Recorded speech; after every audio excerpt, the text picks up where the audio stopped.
2,000 years. And it shall come to pass in that day that I will seek to destroy all the nations that come against Jerusalem. But see, these groups believe Israel is the key to world peace. 54 Muslim nations occupy the UN. And today, the White House, the State Department, Muslim leaders, UN leaders, EU officials, Protestant church leaders, Catholic church leaders, and certain Israeli officials have all bought off on the lie of the 54 Muslim countries, thinking that if Israel would just cooperate and give up this real estate, we would have world peace. We know the Bible says there will be lasting world peace only when Jesus Christ returns to Jerusalem. We also know there will be the Daniel 9:27 covenant, which will be the final 7-year covenant. We know the nations will come forward with a plan. Today we have the quartet roadmap on the table. We also know the Antichrist will come forward with a solution, because you all know right now there is no solution. This is a mess. But the world is obsessed with Israel cooperating. Israel has a the nations of the world have a war on terror fatigue now. And they look at this tiny little nation as if it is a solution. The key to improved U.S.-Muslim relations in the Middle East and around the world is an Israeli-Palestinian peace deal based on the Quartet Roadmap. Condoleezza Rice, Karen Hughes, Laura Bush, and James Baker III have all reiterated over and over again to President Bush. They've all been in the Middle East. James Baker has quite a history, but they all have great influence over the president that are saying, in order to improve our U.S. relations in the Middle East and to help with our war with Iraq, we must come up with a solution between the Israelis and Palestinians. Most important geopolitical problem in the world, the UN's Kofi Annan, who will be out of office in December. EU's Javier Solana. Yeah. Amen. EU's Javier Solana that has a problem with President Bush because he looks as if there is good and evil in our world. When President Bush made his national State of the Union address, he said that we have an axis of evil: North Korea, Iran, and Iraq.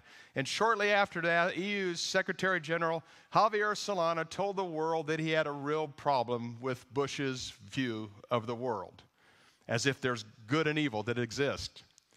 And then also Tony Blair, within hours after President Bush was reelected in November of 2004, he called President Bush to congratulate him, and also in the same conversation said that the #1 geopolitical problem in the world today is the Israeli-Palestinian conflict, and it must be solved. Within 72 hours, Tony Blair was at the White House for a press conference with President Bush to explain that they were committed to working out this major political issue. Also, Russia's Vladimir Putin has become more and more involved in the Middle East, and specifically in Israel, because he is furious at President Bush for attempting to democratize former Soviet Union countries.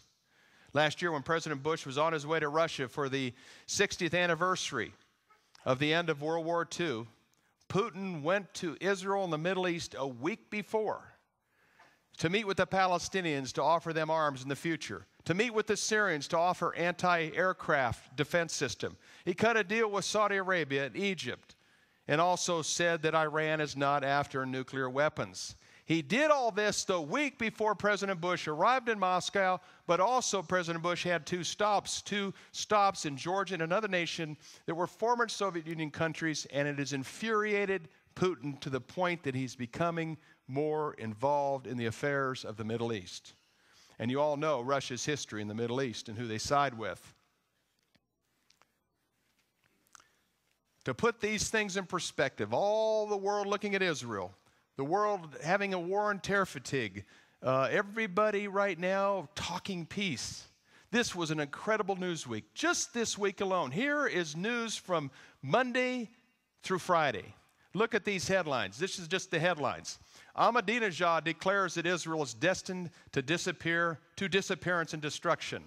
British Prime Minister Tony Blair calls for renewed efforts on finding a solution to the Israeli-Palestinian conflict. Bush meets Olmert at the White House to discuss peace process and Iran.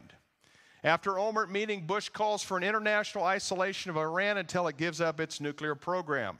Olmert angers U.S. Democrats over his Iraq statements favoring the U.S. role in Iraq and the importance of it.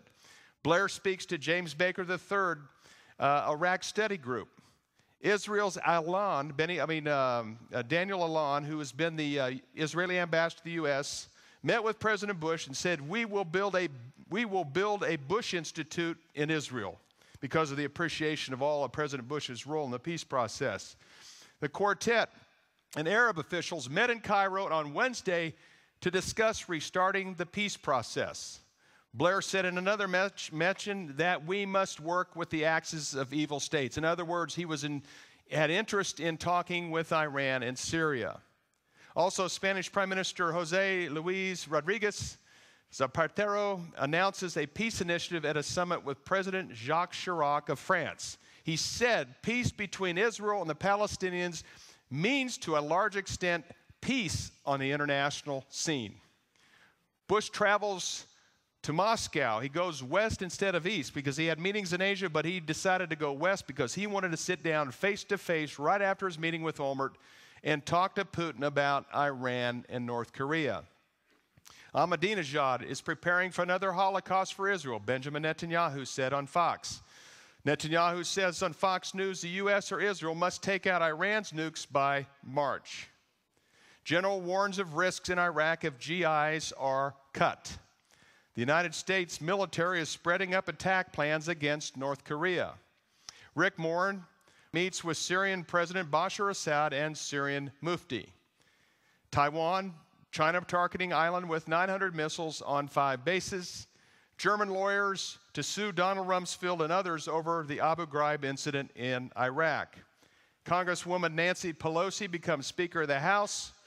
The Democrats choose leader Harry Reid as next Senate Majority Leader. Both these two people are not very favorable towards President Bush, to say the least.